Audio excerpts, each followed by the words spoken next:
Welcome back, folks, to a brand new video. So this country has a population of just 500,000, a small island, alongside an even smaller neighbour in Gozo, but it has a greater density of historic sites than any other country, as well as a beautiful coastline. Add 300 days of sunshine a year and you have it all. So many things to do here. So let's take a look at 12 beautiful places to visit in Malta. And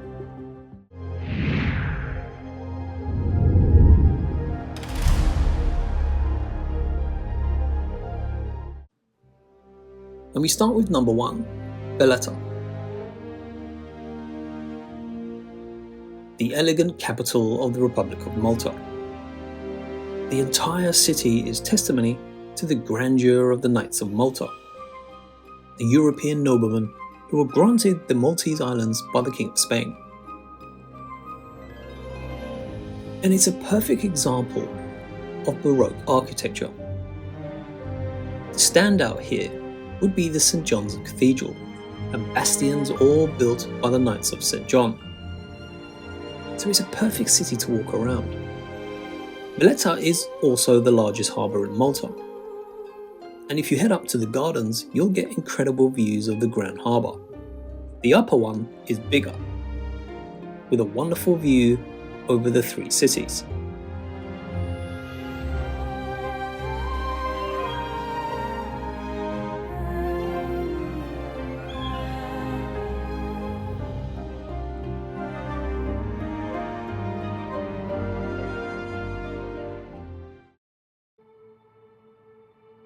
Just across the water from Malta's capital, Valletta, 3 cities of Malta are like fingers of land that reach into the Grand Harbour: Vittoriosa, Senglea and Cospicua, known as the 3 cities of Malta. They're like pieces of living history kept alive by hundreds of years of preservation and the occasional miracle. These fortified cities sit like a trio of villages right in the heart of Malta's historic centre. They say the 3 cities can rightly claim to be the cradle of Maltese history, as it's provided a home and fortress to almost every person or people who settled on the islands. The harbour has even been in use since Phoenician times, and the docks always provided a living for local people, but also leaving them vulnerable when Malta's rulers were at war. But overall, I think this particular destination might be the most interesting for you, because as I mentioned, you'll get a taste of Maltese history.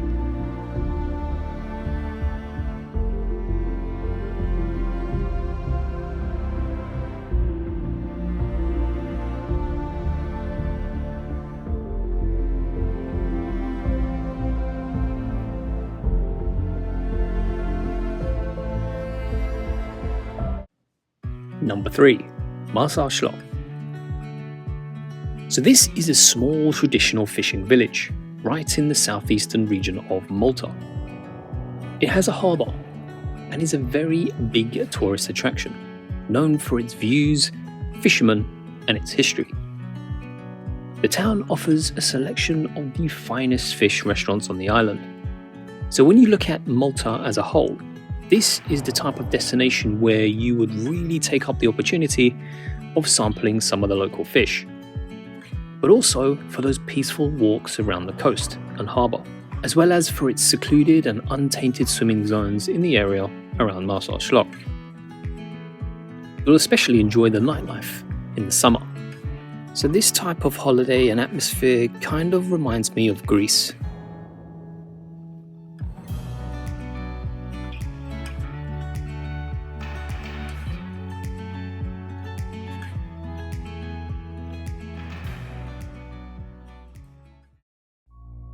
The beautiful Gozo.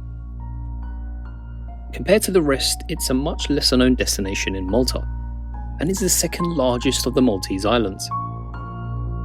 Gozo is much quieter, People say it's what Malta used to be like.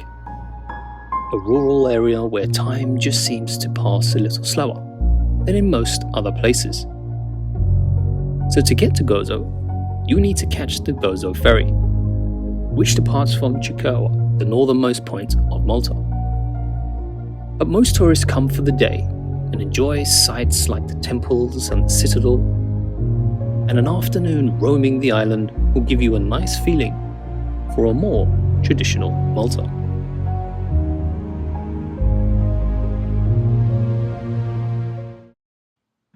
Number 5. Meliha.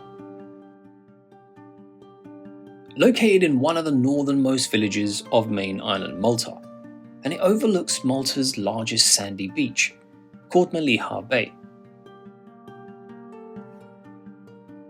It's a great destination for a family summer holiday.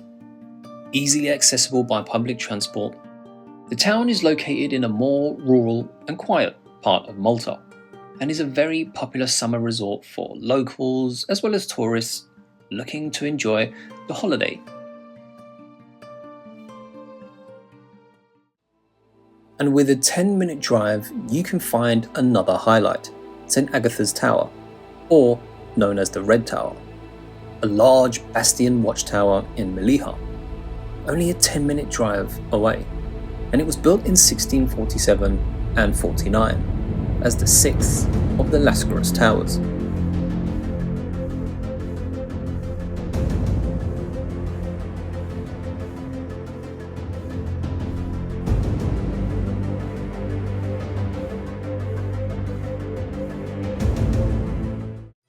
Number 6. Popeye Village. So this is located right on Anchor Bay, and it's an amusement park that's one of the best family fun things to do in Malta. You see, the village was originally built for the set of the 1980 film Popeye, which starred Robin Williams. It's not a very good film, but the cartoon is far better. But today, this old film set is still a tourist attraction with a very picturesque setting. So once you're there, you'll be greeted by plenty of costume characters from the movie. There's a puppet show, there's crazy golf, there's even a documentary at the theatre to learn about the making of the movie.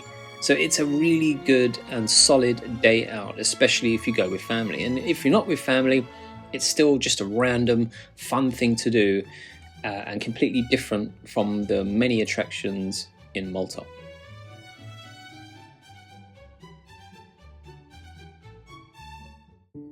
Number 7. Comino. Now this destination is situated between Malta and Gozo Island. The smaller island of Comino is a paradise for divers, snorkelers, and even windsurfers. Only 3.5 square kilometers. Comino is car-free, and apart from one hotel, is virtually uninhabited. The island's main attraction is of course the Blue Lagoon. So overall, with such a short ferry ride from Malta, this is a perfect day trip that you can go on every day for a relaxing holiday.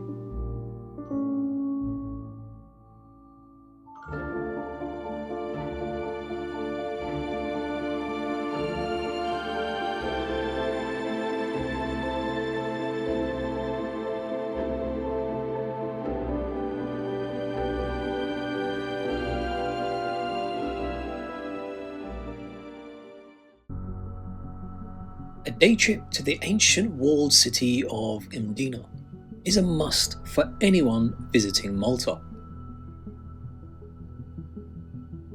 You know, this fortified city was once the capital of the country. Sitting proudly atop a hill, Mdina is steep and dense in so much history.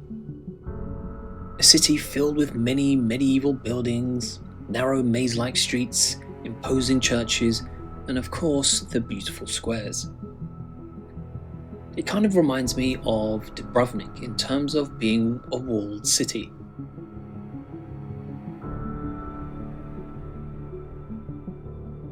And from here you can also get magnificent views out to Malta and the Mediterranean Sea. So other than residents, there are no cars permitted inside the walls. So don't forget if you have the time to wander around in the evening when all the visitors are gone, and then you will realize why it's known as the Silent City.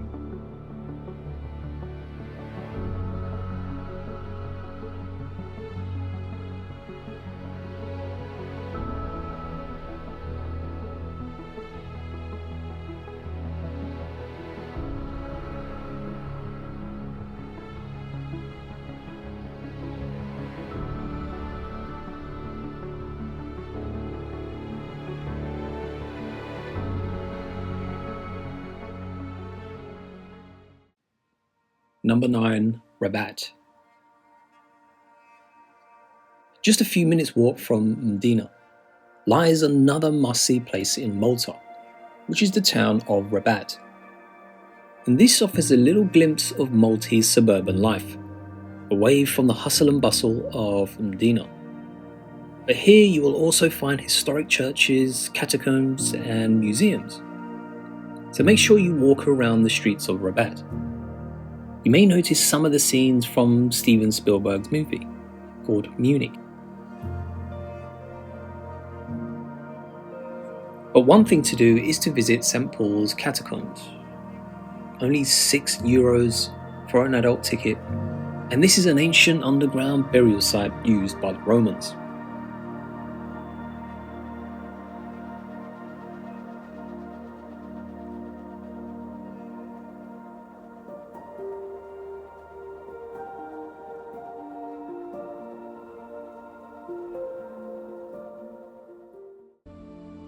So after exploring Mdina and then walking around the beautiful town of Rabat, only a 10-minute drive, you'll come to Dingley Cliffs, located on Malta's western coast, just off the picturesque village of Dingley. And it offers panoramic coastal views at a height of 250 meters above sea level. And you'll be completely away from the hustle and bustle of other towns and cities in Malta.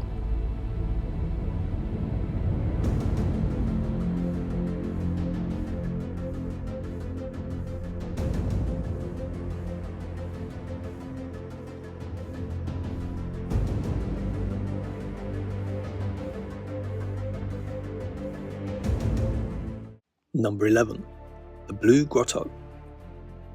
So this is one of Malta's most iconic natural landmarks and a must-visit attraction on the island. It's located at the rugged southern coast of Malta, and a network of 7 magnificent sea caves accessible only by a boat ride. Now there's no fixed schedule. Boats leave when they are full from 9 AM, but it's a great way to see the beautiful sea caves up and close. The boats also leave when they are full and should be less than €10. So this is a great activity to go on. But not so far away lies another attraction.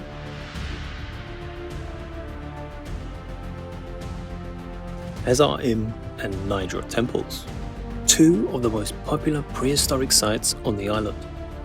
Now these sites, together with 5 other temples, are unique to the Mediterranean and the whole world, and hence 2 of the must-visit sites for anyone who visits.